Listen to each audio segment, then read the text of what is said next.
Hi, I'm Chris, And I'm Eli. and we are the Landlord Gurus. We've been managing our own rental property for decades now, and we've created this show to share our experiences, tips, and best practices we've refined over the years.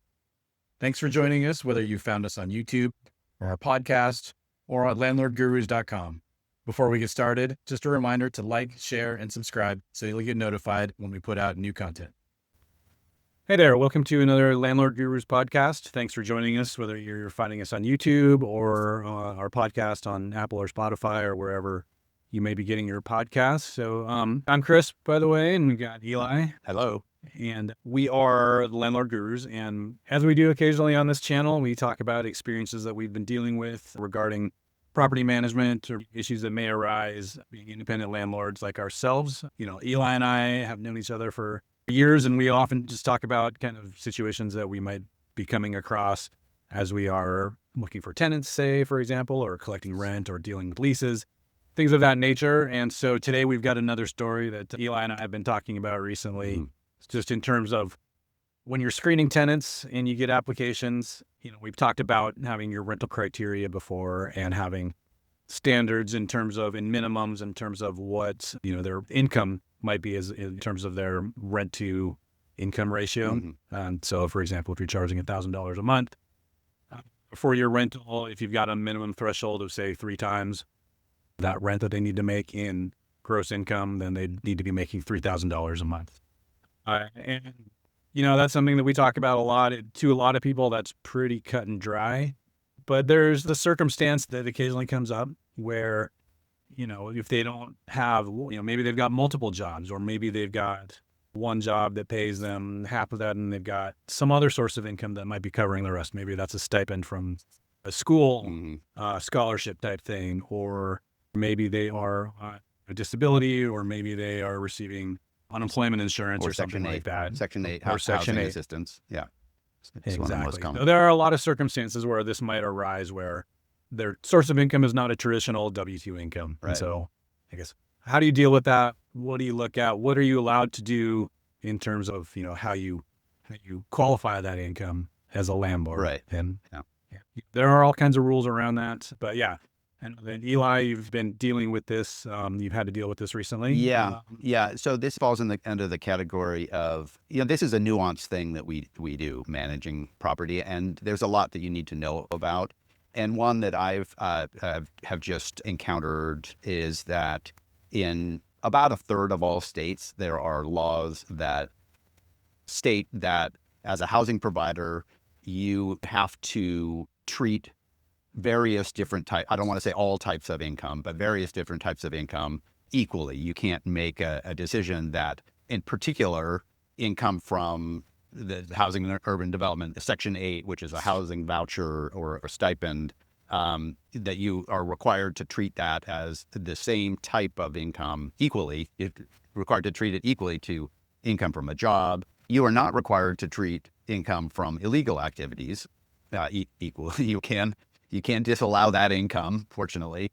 But I'm going through a situation with a rental in Portland where it's actually a roommate situation. So I'll just put a quick plug in about always using the right forms when it comes to having roommates, where if somebody moves out, there's a form that says that person is released and the tenant that's staying is, assuming all responsibility. And conversely, if somebody new moves in, that they're added to the lease, so that each of the people that's living in the property while they're there are fully responsible for all of the terms of the lease. So that this is a circumstance where I have an existing tenant and I have somebody else that's applied, and their current source of income is unemployment. And so this is a thing I fumbled over, which is that, Oregon's one of the states where explicitly for unemployment income, you're required to treat that like any other source of income. So they could be, whether or not they are working full-time job, or if they're on unemployment receiving enough money to cover, 2.5 times rent or 3 times rent or whatever your criteria is. You can still have that. If that's you can still have that right, criteria. You can still have that minimum criteria. Right. But if their unemployment insurance covers that, right, then that's the same in the eyes of, Oregon, and then therefore in the eyes of the landlord, they should be considered as that's the same as like a full-time job. Right.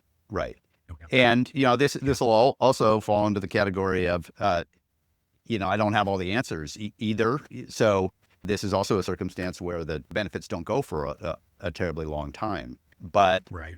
that appears to be a circumstance where I have to kind of treat it as if it is permanent. So, Or that I guess they're treating it as if that person will then find a job that covers that yeah, between now and the time where that unemployment insurance expires. right. Yeah. And so therefore you can't tell them no right now if they are making that through And unemployment right now. you could make the argument that it's kind of like having a job, and maybe that job will go away, and then they would need to find Right, true. another job. I mean, it is like having a job that that they're not going to have later in reality, But Well, which can be a contract job, could have, it might be similar Yeah. to that, where you've got a job for a certain amount of time, but that also will go away. right, I guess the difference being, though, when the unemployment insurance goes away, then there's nothing left, versus when a job goes away, then there will be unemployment insurance. yeah. This is one So where it's a little bit tricky.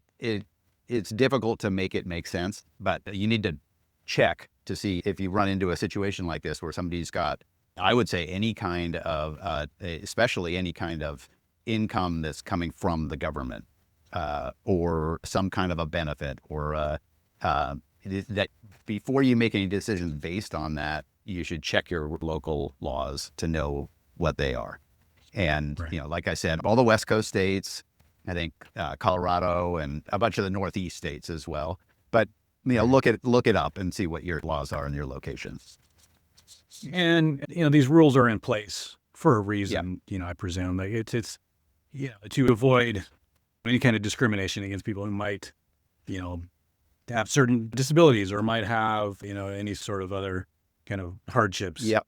that they might be going through. And so, there are places where, and maybe there are landlords out there that would discriminate against that because just in their minds, they feel like that's not a reliable tenant, when in fact that they may very well be a reliable tenant. Oh, and like Section just 8 with a different, is incredibly reliable, because the government is committed to making those payments. And so, I know landlords who find those to be some of their most reliable tenants. Mm-hmm. But I think you've touched on something there, Chris. I think that these laws are, I think a lot of them are very pointedly at housing subsidy. They arose because landlords were saying, that they would not accept tenants who were getting a subsidy from the government in one way or another.